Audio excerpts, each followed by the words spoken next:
Hi folks, this is Rose from In Rose's Garden, and today we're going to work on a bracelet using beads from Jesse James Bead's Magical Mystery Bead Box for January Book Club.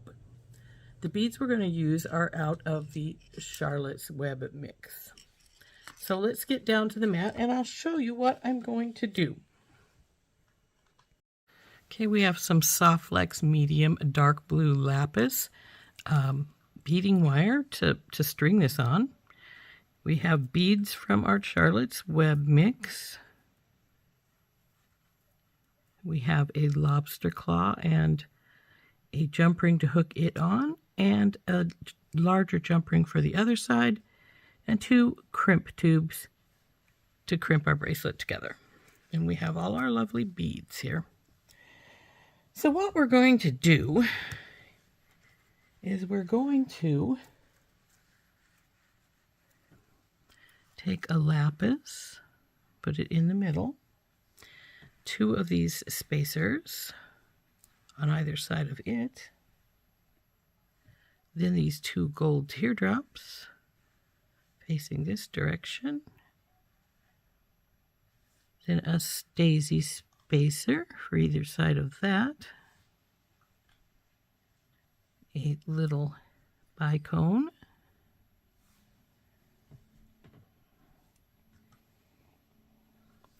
another one of these guys, and the lapis,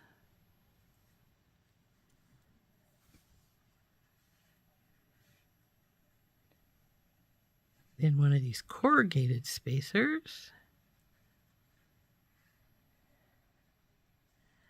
these little blue rectangles, corrugated spacer again,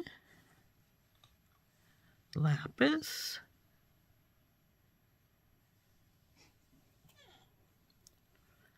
these guys,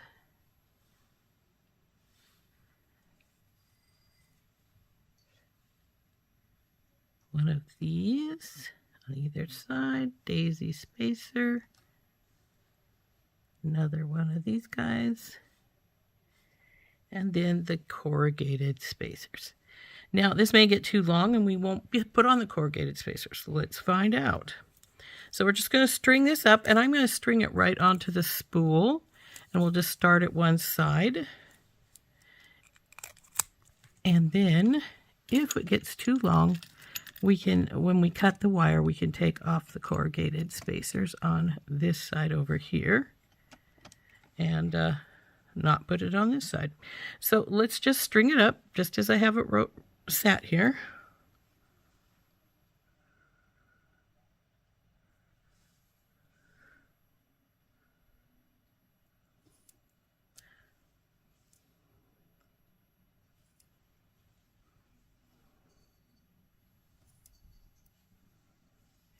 Since this is Charlotte's Web, I was debating putting on either a little piggy or a little spider as a dangle on here towards the end.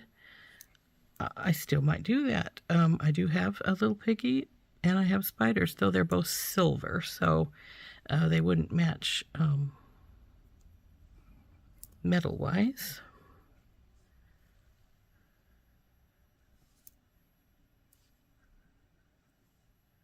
But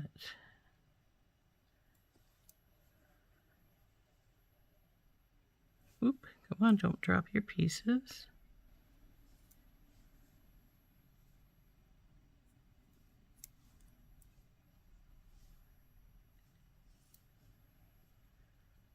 Okay, we're to the middle now.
Okay, all the beads are on.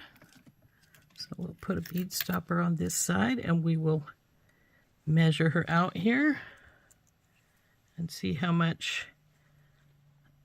they are on a straight line. Of course, they don't always stay that length once you get them on in the bow that you want for your bracelet. It's exactly 7. That's not bad. Though we do got to remember this is going to add some length.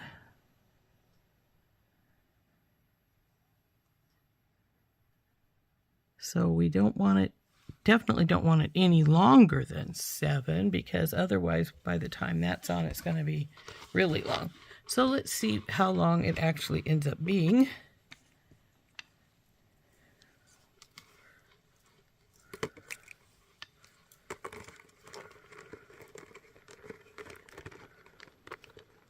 Okay, there is some bigger beads on there, so they are taking up some of the space.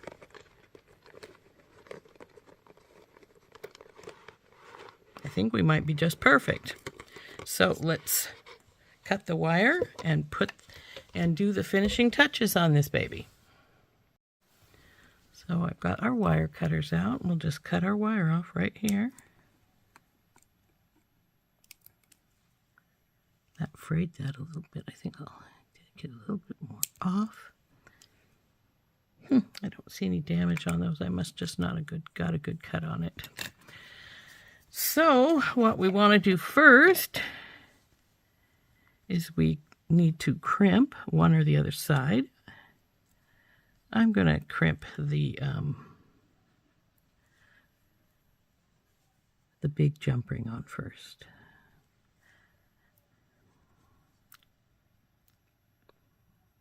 Now you could just make a loop with your soft flex for your lobster claw to go through, and that would be perfectly fine. I know a lot of people that do that, including Soft Flex's Sarah Ayler. And you can jump ring your lobster claw, crimp your lobster claw right on too, in a loop of wire. I do not do that because I am well aware that lobster claws sometimes break, and because there's a little spring in them, that's what makes their mechanism work, and sometimes that spring breaks. So what I do is I always put it on a jump ring, because that way if your spring should break, you can just change out your lobster claw instead of having to restring your whole bracelet. But who wants to restring the whole bracelet if they don't have to, right? So now we'll get this side with the little jump ring, and the lobster claw, I'll put that on after we're finished here. That went into the crimp went into this corrugated bead. That's going to make it a little tighter, isn't it? And it just went on this side too. I'm going to have to get that out so that I can crimp it.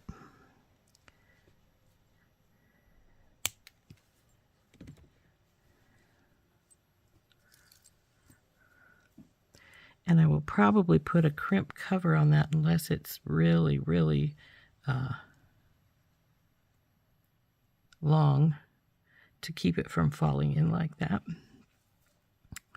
But let's get this side done. Well, if I can get the crimp.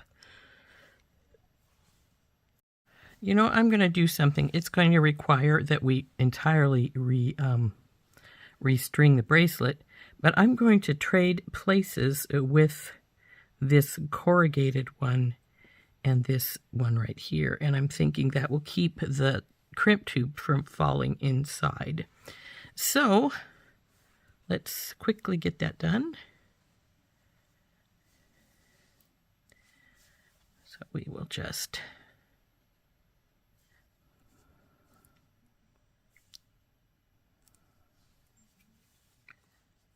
See, the crimp tube doesn't fall into that particular bead. So we'll just quickly restring this with these going the opposite direction, these two beads flipping positions.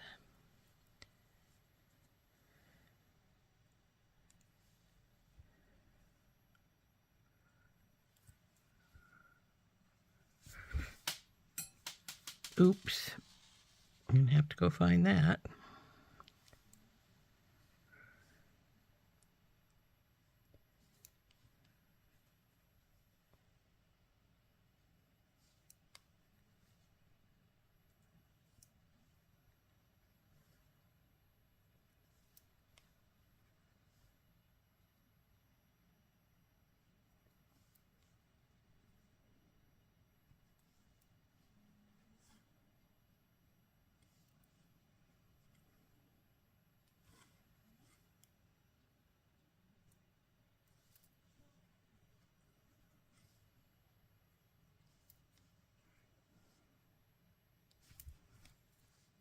Boy, I'm feeling butterfingery today.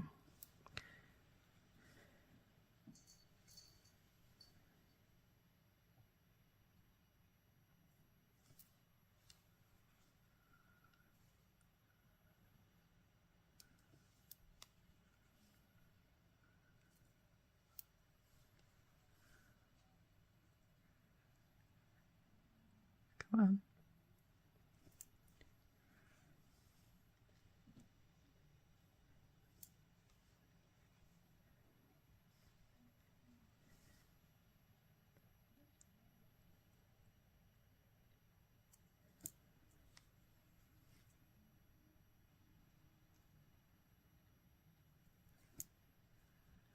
Okay, now I need to go find my dropped bead. I will be right back.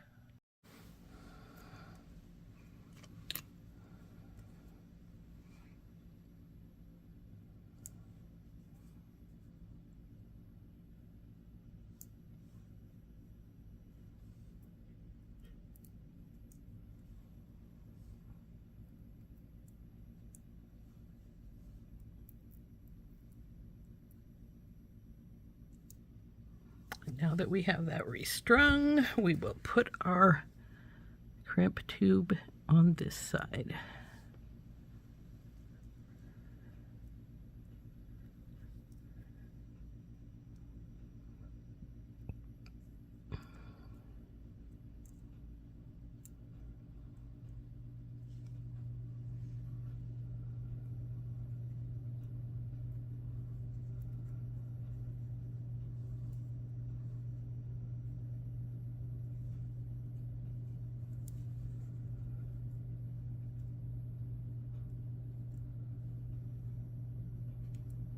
We want to work this down. However, we don't want it to be too tight. So that looks pretty good actually. So let's get in here and crimp this baby.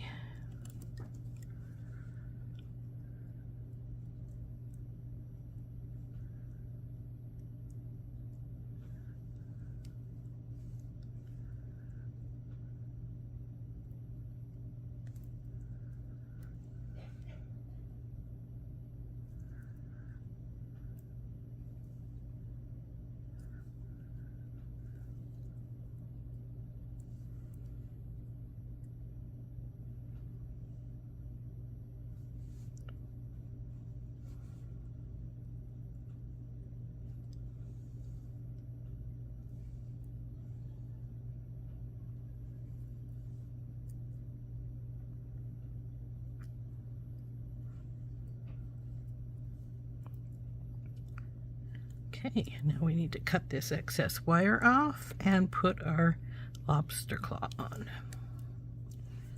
So we'll just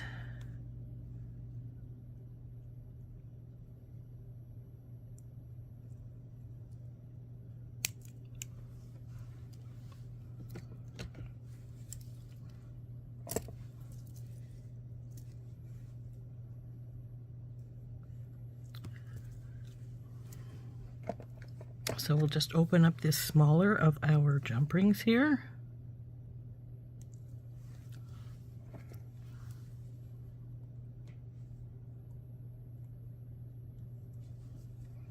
And put our lobster claw on. Now this is a swivel lobster claw, so it will twist to the way you need it to be.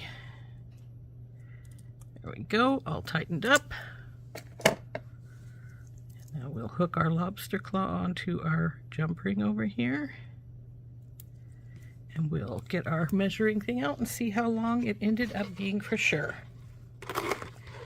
Now see, it went down to 7 1/4, almost 7 1/2. So it's definitely plenty long enough. And we actually could, if we wished, take this big jump ring and make it be a smaller one, because that would give it make it just a touch tighter. See how the difference in the jump rings are here and here? I'm thinking I might switch it to a smaller one. It doesn't need this really long one, so let's get this smaller one out and switch it to a smaller one, because the jump ring will hold on to a smaller one. I mean, the lobster claw will hold on to a smaller jump ring. So we'll get this baby out, take this bigger one off,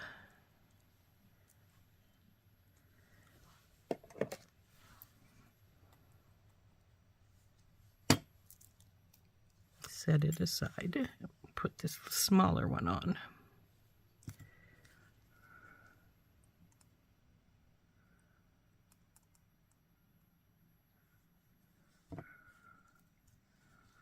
And this loop is big enough, actually, in the soft flex that the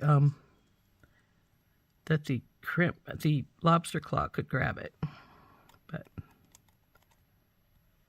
if we needed it to. So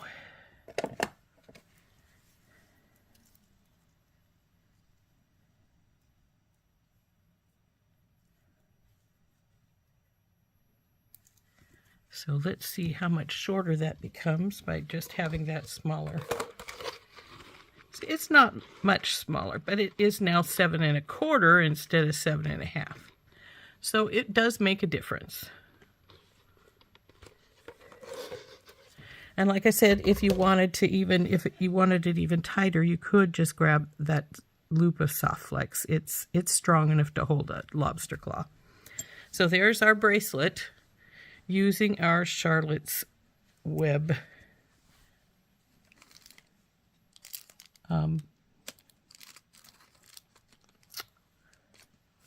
trying to decide if I want to put a little spider on. I have some spiders right here beside me. And since it's Charlotte's Web, maybe we will. Even though it's silver instead of gold, and this is a really predominantly gold necklace, a bracelet, we could put him right here. Hook him onto the loop of soft flex, and since it is Charlotte's Web, I think we're going to do that. Let's get a jump ring out and we'll do that. Since he's silver, we can use a small silver.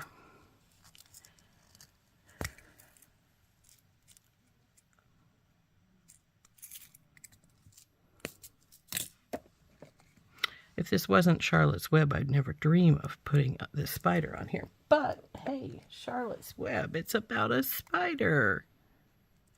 Charlotte is a spider, so Charlotte needs to have a spider. Come on, let's hook on here.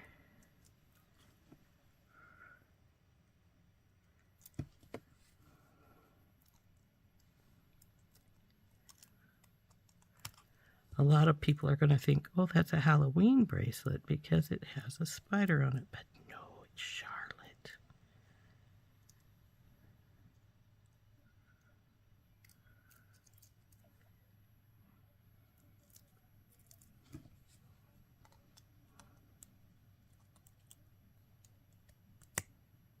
There we go.